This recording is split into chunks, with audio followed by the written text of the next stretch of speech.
Parashat Bo. Qu'est-ce qui est plus grave? Transgresser les fondements de la Torah ou alors les barrières? Est-ce que toutes ces barrières, ces garde-fous, ces normes sociales juives, tout ce qui est de l'apparence, sont simplement du folklore qui vient nous encombrer, ou alors ils sont porteurs de sens intrinsèques, ils sont une nécessité ontologique du judaïsme? C'est ce que nous allons découvrir aujourd'hui à travers le récit de la sortie d'Égypte, car le Midrash nous dit Bisrut Arba Dvarim Yigalou Bnei Israël Mitzrayim. Par le mérite de 4 choses, les Bnei Israël ont pu sortir d'Égypte. Shelo Shinu et Shemam, donc ils n'ont pas changé leur nom, ils s'appelaient encore Reuven, Shimon, Lévi, etc. Velo Shinu et Leshonam, ils n'ont pas changé de langage, ils parlaient encore le Lashon HaKodesh au cœur même de l'Égypte.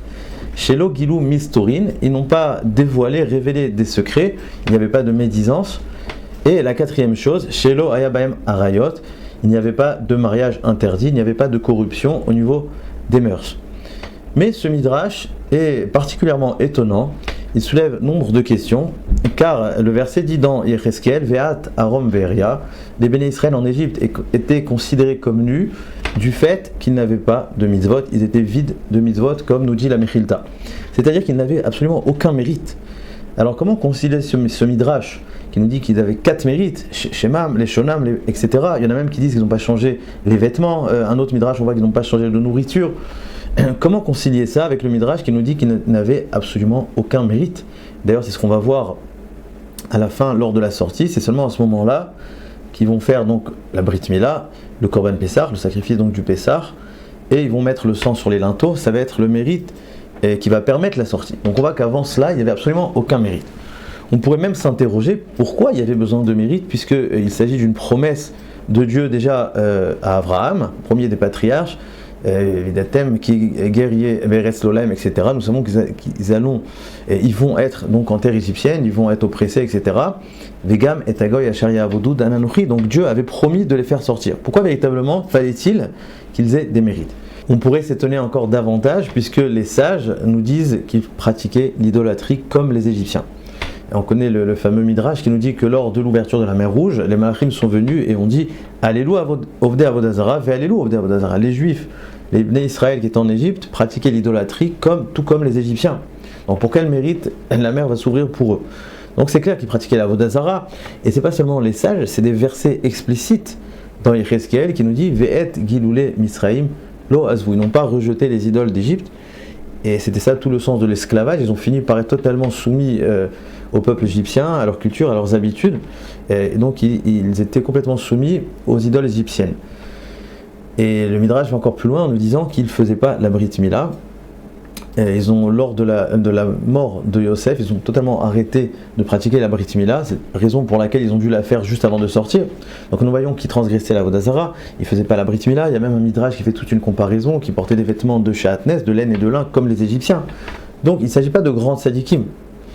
Alors comment peut-on comprendre qu'on nous dit Bisrut Arba Dvarim, par 4 choses ils ont mérité de sortir, puisqu'ils transgressaient les avérotes, les interdits les plus capitaux, les plus fondamentaux du judaïsme, qui est donc la Vodazara, la Brit Mila, etc. Bon, la vérité, ça me fait penser un petit peu, vous savez, à Edom, qui est comparé au chazir, au cochon, et comme le cochon qui montre ses pattes en disant « Regardez, j'ai les sabots fondus » alors qu'il est impur. C'est un peu la même chose, ça veut dire qu'il y a une forme d'hypocrisie où les Juifs en Égypte, ils disaient « Regardez, on s'appelle encore Reuven, Shimon, on parle en Lashon HaKodesh, c'est magnifique. » Mais d'un autre côté, on transgresse la Vodazara, la Brit Mila, etc. Comment comprendre qu'à partir de cela, ils ont mérité la délivrance? C'est quand même incroyable. Normalement, ça aurait dû être exactement le contraire. Le fait même qu'ils ont gardé toute cette culture en retirant, en transgressant les interdits les plus importants du judaïsme, ça aurait dû jouer exactement à l'envers. Donc ça, c'est quelque chose qu'il faut comprendre. Et la dernière question que j'aimerais soulever, c'est à partir des versets de Yecheskel, où on nous dit, juste avant le verset qui nous dit Giloulé Mitzrayim Lo Azvou, il est écrit Ve'et Shikutse Enaim Lo Ishlichu. Ils n'ont pas rejeté les abominations de l'Égypte, et selon le Malbim, il s'agit de Harayot, donc de tout ce qui est de corruption dans les mœurs, les mariages interdits. C'est pour ça que ça s'appelle Shikutse Enaim, ce qui est lié au regard. Et donc selon le Malbim, ils transgressaient Harayot. Pourtant le Midrash nous a dit très clairement qu'ils ne transgressaient pas Harayot. Alors comment comprendre, comment répondre à toutes ces questions? En fait, ce qu'il faut bien comprendre ici, c'est qu'il ne s'agit absolument pas de mérite. Ce Midrash qui nous dit Bisrut, Arba, Dvarim, etc., par les 4 choses que nous avons cités, ils ont mérité la sortie, eh bien on ne parle pas de mérite, mais d'état, de statut. C'est-à-dire que le Midrash vient simplement nous dire que s'ils n'avaient pas toutes ces caractéristiques, tous ces aspects extérieurs qui est le langage, les noms, etc., eh bien ils n'auraient pas pu sortir d'Égypte. Un petit peu comme le fameux Zohar qui nous dit que s'ils avaient atteint le 50e niveau de Touma, ils n'auraient pas pu sortir, pour la simple raison qu'ils auraient été totalement assimilés aux Égyptiens. Et donc à partir du moment où il y a assimilation, il n'y a absolument plus rien à faire sortir. On ne peut plus les distinguer du peuple égyptien. Et d'ailleurs, un midrash très fort qui nous dit qu'est-ce qui était plus dur pour Dieu? Question un peu intéressante, originale. Qu'est-ce qui était plus difficile pour Dieu? La sortie d'Égypte ou l'ouverture de la mer? Naturellement, on aurait tous dit l'ouverture de la mer.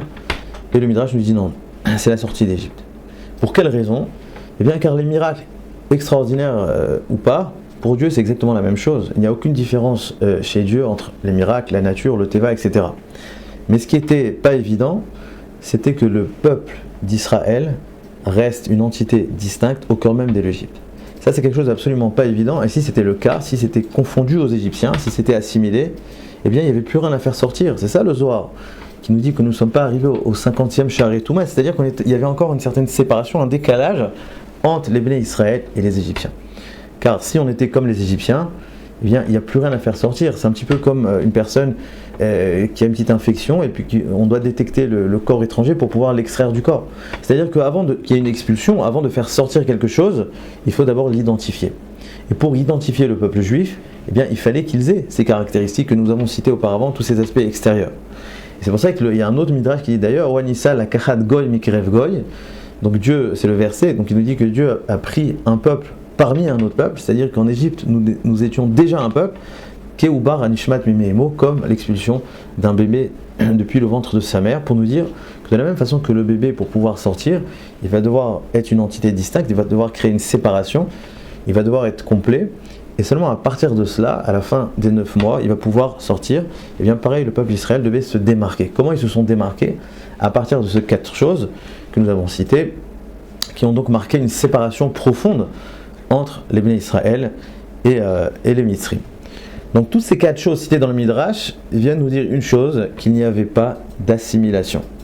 D'ailleurs, je vous une petite digression, vous savez, je me souviens encore lors des dernières élections en France, il y avait un grand débat sur l'intégration massive des musulmans en France, et donc l'extrême droite prétend qu'on ne peut pas parler d'intégration sans assimilation, car si les musulmans viennent en masse en France, eh bien il ne restera plus rien du peuple français.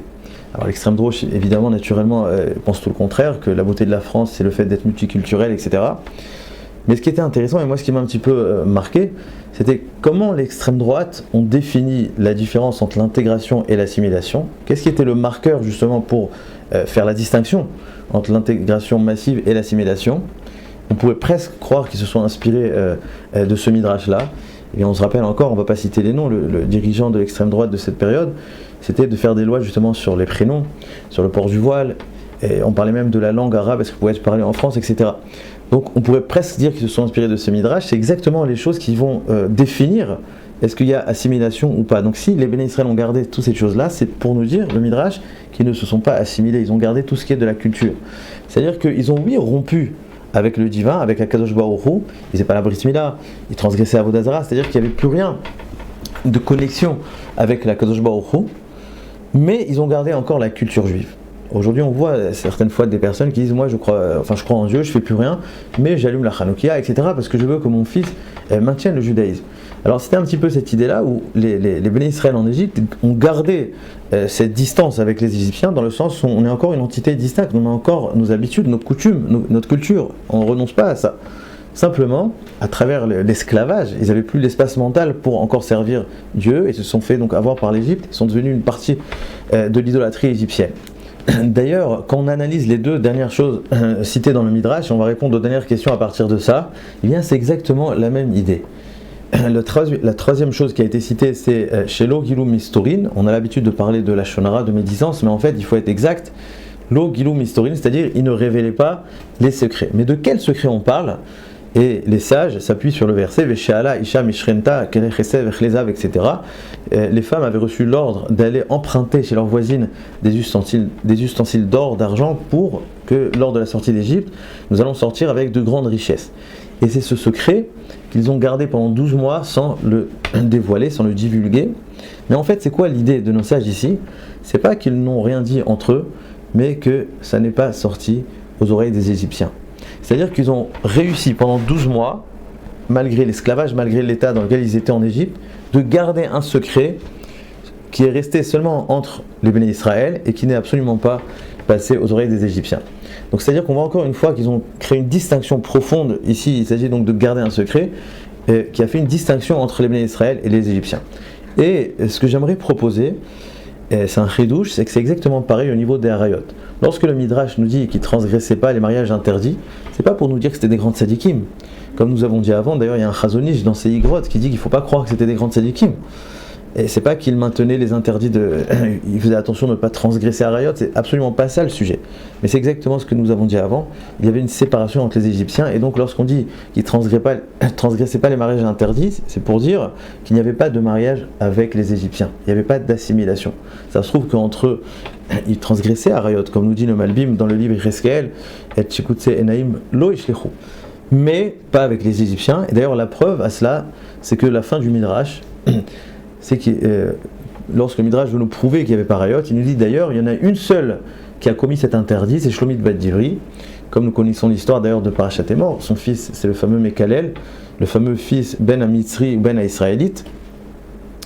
Et donc, la seule, c'est Shlomit Bat Divri qui a été avec un Égyptien. D'ailleurs, Rashi nous explique que même elle, c'était pas de plein gré, elle a été violentée par un Égyptien qui a profité que son mari était soumis à l'esclavage.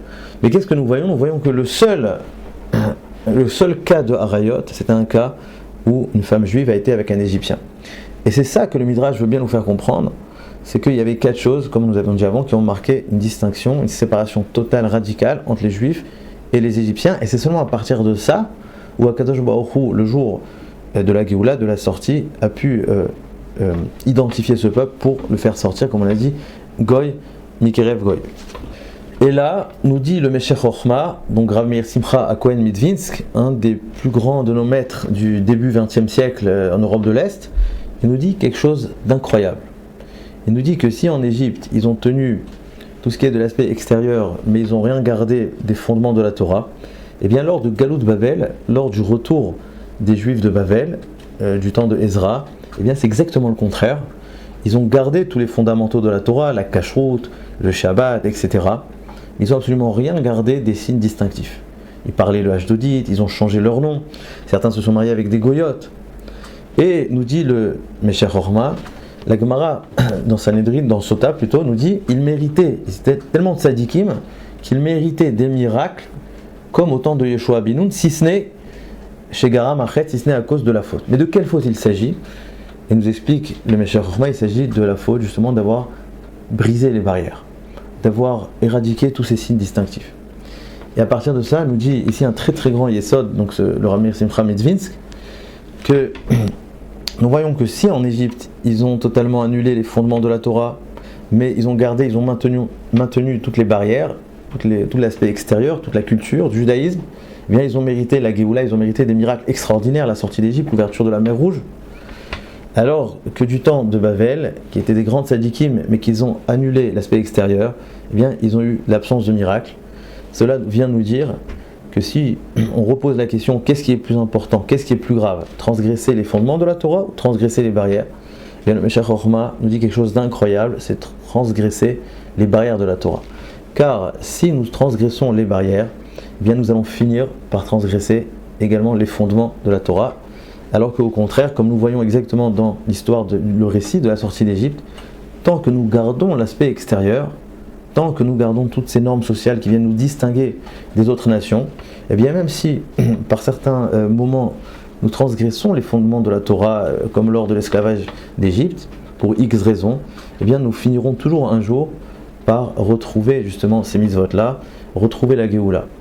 Et donc aujourd'hui, vous savez, il y en a certains essaient de nous faire croire qu'il est possible de rester très très religieux même si nous nous assimilons totalement à la culture occidentale, etc. Vous savez, il y en a certains adorent dire moi je fais que ce qu'il y a écrit, mais tout le reste c'est là que pour nous encombrer, c'est toute une charge qui nous fait passer à côté de l'essentiel de la Torah. Et bien le Meshech Chochma nous dit que c'est exactement le contraire, si nous commençons à retirer toutes ces barrières, tous ces siyagim, tous ces garde-fous, toutes ces normes des fois instaurées par la société pour protéger le peuple juif, si nous ne mettons pas d'importance à tout cela, eh bien nous finirons par retirer ce qu'il y a de plus fondamental de la Torah. Shabbat Shalom.